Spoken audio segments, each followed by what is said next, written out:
Hello everyone, it's Shelby here. Welcome back to A Little Literary Love. I'm so glad you all are with me today because we are doing my first of several queer book recommendations for you. So this one we're going to be starting off with Sapphic romances that I thoroughly enjoyed, highly recommend. I did this video a while ago, but I did end up having some books on there that I like, authors that I no longer support. So I did scrap that video. That is no longer available. So I decided I needed to do an updated version, and I'm so excited to be recommending all these all these books for you all. Like I said, this is going to be the first of several. I do also am planning a male romance recommendation video for this month, as well as just like a I'm think I'm gonna label it like just kind of like general queer romances, where I'm just kind of like mashing together a bunch of like other like bisexual characters, trans characters that didn't necessarily fit within the sapphic or the male realm of romance. So I have at least 3 videos that I'm planning for the month of June with recommendations. It's going to be a very busy month with recommendations, so we'll see how things go. I may end up getting in like a bonus video here and there. We'll see how the cards play. But before we get into all of these book recommendations, please, if you enjoy this video, make sure you're hitting that thumbs up button, and also subscribe if you haven't already. If you're enjoying my content, I post videos every Thursday and Sunday, and I really appreciate you all being here. So make sure you're hitting that notification bell too, so that you can be notified when I post new videos, so you can watch them as soon as I post them. And yeah, we're gonna have a fun time with this. I'm really enjoying. I've been trying to read more sapphic romances because I've realized in the realm of queer romances, I tend to gravitate more towards bisexual characters, polyamory, male romance. So I realized my sapphic romances were kind of getting neglected. So I'm trying to read more of those, and I've been really enjoying. I've read some really great ones, and I have a pretty long list of books for you all that I'm recommending. So we're gonna get right into it. You ready? Okay. So the first book that I have to recommend is An Island Princess Starts a Scandal by Adriana Herrera. This is part of a historical romance series that she did. I believe this is book 2. So this one is about our basically island princess. She comes to Paris to show off some of her paintings for this exposition that's going on in Paris, and she is using this as a time to just have fun. This is going to be her last summer to do what she wants before she is forced to get married, since she is from a prominent family. I can't remember. She's from some Latin country. And so that's her plan. And then she runs into our other family character of this story, who is a duchess living in Paris, and she has like, her whole thing is just she wants to become powerful. She wants to secure power and money, doesn't want to have to rely on a man. So she is wanting to buy land that our other family character's family owns. Because by buying this land, this secures her more, like, it's a very prominent area that would help control like boats and ships going through.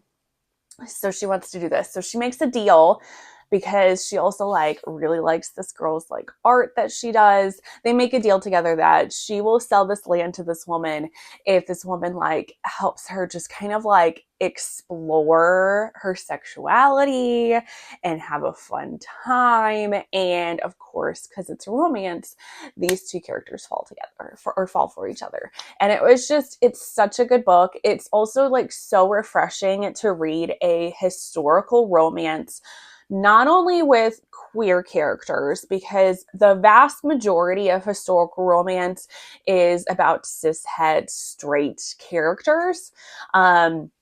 But it was also so refreshing to see a historical romance featuring a character, a marginalized character. So I loved seeing that in historical romance. It was just, like I said, it was so refreshing. It's very sexy, so good. I loved it. Then we have Mixing Up Mayhem by Heather Nix. This one is a paranormal romance, sapphic romance. One of our characters is, she just broke up with her girlfriend, is feeling really shitty. She is a pastry chef, and she's at home and she decides that she's going to bake herself a treat, a cake. But she ends up getting like these ingredients from this weird Wicca woman, and she accidentally opens up a portal to hell in her baking process and summons the princess of hell into her kitchen. And so then the portal closes up, and so now she's stuck with this princess of hell in her kitchen. So she offers this girl a place to stay in her apartment until they can try to figure out how they can open up a new portal and get her back to hell. Because her father, being the Lucifer, the king of hell, he can open up a portal, but in doing so, if he does it at the wrong time, it could like swallow the entirety of Seattle, which is where they're at. So they become like reluctant roommates. Our new princess, she's trying to navigate humans and Earth. And they are both very attracted to one another. Of course, there's a little bit of that forced proximity there because they are now roommates together. And it's just a very cute romance. There's a little bit of like hurt comfort going on in this one. There's also plus size representation in this one. It was just a very steamy and cute story. Then we have Aurora's Angel by Emily Noon. This is another this is more like a fantasy romance story. This is a standalone, which I did appreciate because I feel like most fantasy romances are series, at least 3 or 4 books. So, but this is a standalone. This one we have Aurora. She is a shifter, and you find out that she's a very unique shifter. She is on a like revenge plot to try to seek out all of the people that murdered her father, and get revenge. And she feels like once she finally kills all of these people, then she can kind of like settle down and do what she wants. So in her journey of trying to find all these people, she comes across this like experiment lab of sorts where a bunch of different shifters are being kept and tortured and experimented on. And she finds this young girl who is an avian shifter and finds out that she is the princess of the avians. And so she rescues her, and then they start a journey together of Aurora trying to help this girl and get her back to her kingdom, because this girl has never been on her own. She doesn't know how to survive in the wild, basically, and so she has to protect this girl. And of course, another little bit of like forced proximity because they are traveling together. Of course, they are both very attracted to one another, and they admire one another, and they're both from like different perspectives, but they learn more about each other, and of course they fall in love. And it was just such a good romance. The world building in this was so good. I loved all the fantasy elements and the plot, but then also it was I would consider this more of like a slow burn romance. It takes a little while for these characters to learn to trust one another and to talk to one another about who they are, and open up to one another. So it was a very good romance, and I highly recommend. Then we have Mistakes Were Made by Meryl Wilsner. This one is much steamier than what I was thinking it was going to be. This is a best friend's mom romance. the younger character and her best friend, I believe, are graduating from college, and one of the characters, she ends up going to a bar, meets this very attractive older woman. They have a one-night stand together, and then the next morning, her best friend invites her over for breakfast with her mom, finds out that the girl that she had a one-night stand with was her best friend's mom. So then they keep running into each other because she is best friends with this woman's daughter, and they start this this tryst together, sneaking around because they don't know that her daughter will appreciate them being together. Very, very steamy. Like I said, this was much steamier than what I was expecting it to be, and I very much enjoyed this one. Then we have The Fae Queen's Captive by Sierra Simone. This one is a paranormal slash fantasy romance novella.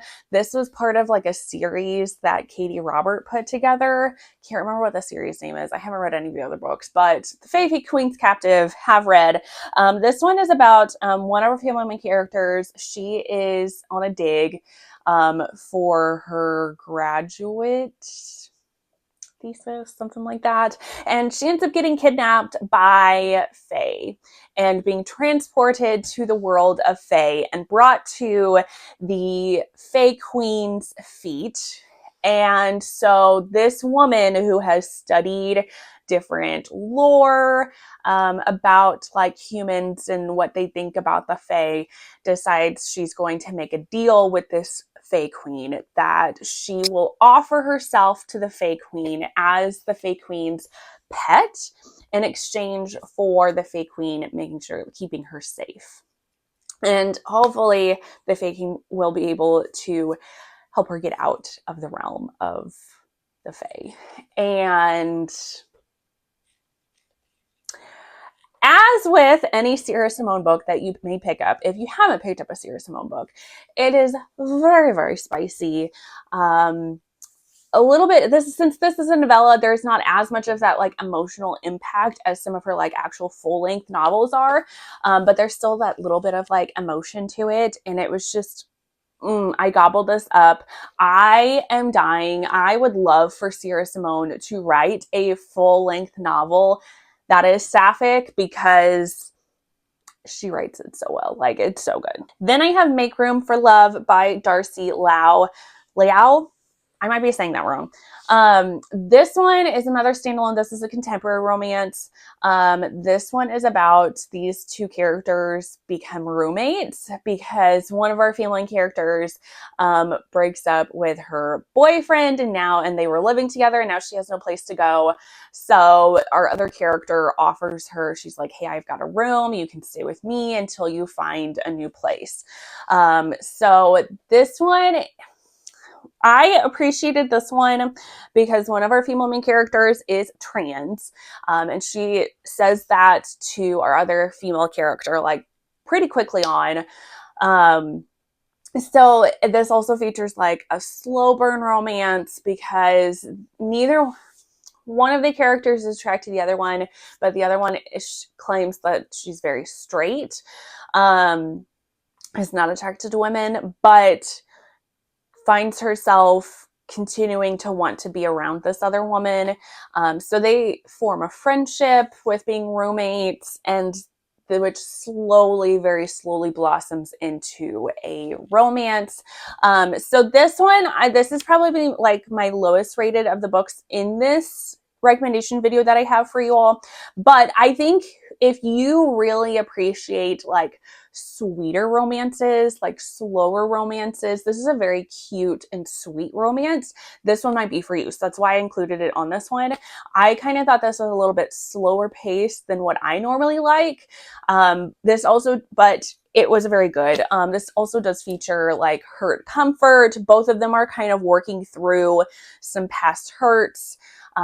So them like talking to one another, and they just kind of like help each other out. So it was cute. It was not a bad book by any means. It was just a little bit slower than what I normally would like to read.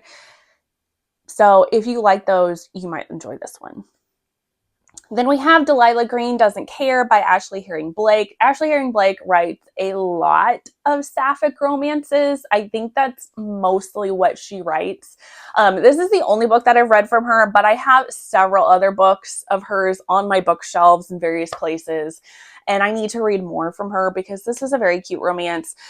This one's about Delilah, of course. She is a photographer and has left her hometown because her family, she just feels like her family doesn't appreciate her. But she's asked to come back to be the photographer for her stepsister's wedding. So she gets back into town and runs into our other female character, Claire, who is best friends with Delilah's stepsister. Delilah is very attracted to Claire. Claire's also very attracted to her. And of course, they form a tryst in the middle of both of them trying to help Delilah's stepsister with her wedding, but also plotting to potentially sabotage it because neither one of them like her stepsister's fiance. He's a tool and a terrible person. And they are hoping to help her stepsister see that. Of course, they have a romance and it's super cute. And then the last book that I have for this recommendation video is going to be Outdrawn by Deanna Gray. This one is so good. This one might be my favorite of this list. I don't know. This one is about our two female main characters are comic book artists and like writers for a comic book, which is super cool. And they have been rivals since their college days. And so now they get hired at this company together and they are forced to work together because this company is wanting to revitalize and boost sales of this superhero who is a Black female superhero. And so they're wanting these women to help boost the sales of this. So again, like I said, they've been rivals and now they're forced to work together. And it's so good. I loved this one. I really appreciated a lot of the mental health representation that was in this one. One of the characters is basically just like very stressed out, working herself to death. So there's a little bit of like hurt comfort also in this one because since they are rivals, they slowly realize now that they're forced to talk to one another and work together that they're much more similar than what they initially thought. And like I said, it's their romance, and I was crying by the end of this one because I was just rooting for these characters to get together because they are just so perfect for one another and they both just deserved some love and support from one another, and it was just so beautiful. I adored this one. I can't wait. I need to read more Deanna Gray books. And I can't wait for Deanna Gray to write more sapphic romances because this was fabulous.